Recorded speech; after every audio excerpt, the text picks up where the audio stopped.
This is actually one of my favorites. It's the bull's heart.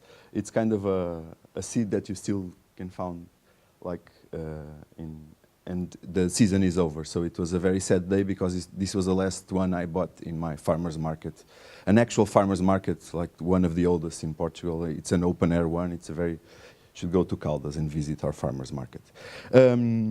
Again, I've been very. So what is this open agriculture thing that I will try to define here? I will start by a context of personal work. This is one of the most important aspects of the work, is that there is open source is media specific and it's a contextual phenomenon. So it's very linked to specific interests and specific communities. And inside those communities, most of the open source communities form kind of silos and stuff. So this is something I've been working in. Before this, I like to build stuff, hack stuff. I'm a designer, so I started with a very hands-on approach. I start from the end. I start building this fully automated greenhouse with a couple of colleagues. We programmed it, and it was kind of a lab we were funded by this small eco fertilizers company. They gave us the money and we went there and did this stuff. So one thing that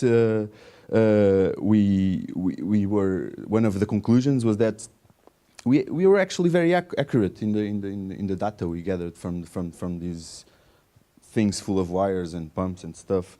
So it's not when you look at this, you say, oh, this is a non-industrial equipment. No, it's accurate. We can develop it. We can develop from this point. So that's where we got to Farmlabs.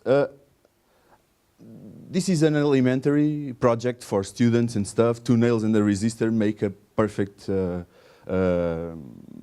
moisture sensor for the soil. And I can tell you that the commercial ones are not much different from these. Maybe they are closed and more careful about the connections and stuff, but we can do that. We can do that on a fab lab, on a hackerspace. We can improve it.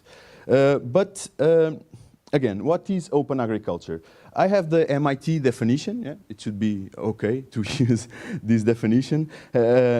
So an open source ecosystem of food technologies to create healthier, more engaging, and more invented food systems. Grow local from anywhere. So this is the food computer. It's also alike, the one we developed. It's developed on the MIT, but this is like this closed environment. It's a precision agriculture. It's built in a closed environment. So it's kind of focused on receiving something they call food recipes, it's climate recipes, and then turn it into actual and precise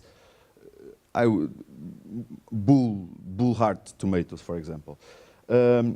Again, but agtech, agriculture technology, is also a thriving field. It's full of maybe some of you already saw this infography. We have agri-bots, we have drones, drones taking pictures of the field. We have smart tractors. We have the ones you saw from that company, the green ones. I can't remember the name now, but who actually is? You have to have this proprietary firmware installed on the tractors, John Deere, yes, to hack. But there's already I think, Ukrainian software that you can hack your software and use it on your own. So it has future. So, but why all these? Why these development on open agriculture? Why all these technologies around agriculture? It's simple. We have to be more efficient on the way we produce. The yields have to be. We have to grow because we will have to feed like 9 billion people by 2050. So this is an actual big problem, huge problem. That's what we are expecting. So again, let's come back to this open agriculture idea. So what is open agriculture right now? Maybe it's not only the MIT definition, maybe it's much, much more, because since we are hacking for agriculture since the early 2000s. Everyone who starts to play with an Arduino does this moisture sensor, makes the plant to tweet something. So that's also that might be also open agriculture. So let's consider it is. So it's open source agriculture.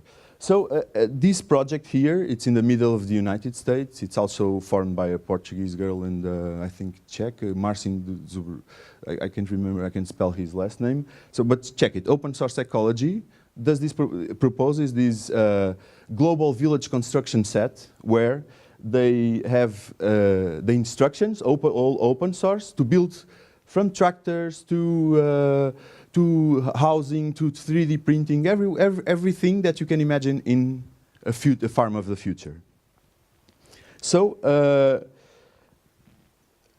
this is the idea. Our vision has Farmlabs, has this idea, our proposal is to form this community, but we want to, this was kind of our first meeting when we put together this cloud. What are we worrying about? This. This is the actual concept cloud around this potential community that we are proposing. So what's our proposal? We think that we should also has hackerspaces, fab labs, projects like the public laboratory, and all they all need to have this physical. We need the social and physical communities to gather around. And farmers are not engaged. We can say, but the actual target of a possible open agriculture concept is not engaged on open agriculture. So we should build around that. We have a very strong community around open source hardware. This is the community that is working also on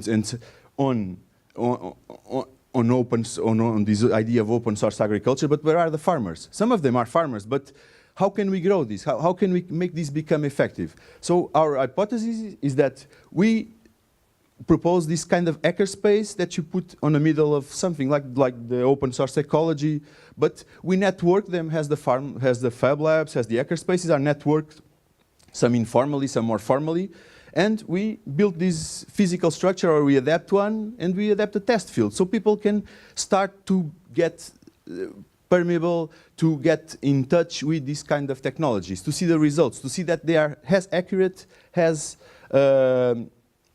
they can be. So, and as it is needed, and that can be, and that this technology can be much more developed. So, in the end, who are these users, and how can we affect them? That's the big question, and that's where we want to get. We want. The conclusion is that we will also have to be offline with all these. We are sharing plans. We are sharing ideas. We are sharing code, we are sharing resources, but among who? Where are the farmers here? So this is the main question. So to start, we don't want to invent the wheel. We don't want to get to the, okay, thank you. We don't want to get to this idea of lots of wires and stuff, because it evolved and it's already done.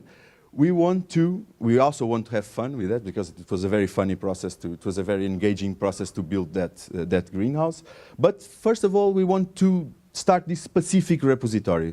This farmlabs.cc, we got it like a small fund from Creative Commons to start this repository. We'll have a development sprint in Lisbon in November to put it together, and then we'll try to do some sessions to feed it and to do this open database that everyone can go there and register and actually, one of the biggest challenges in open source hardware is how do you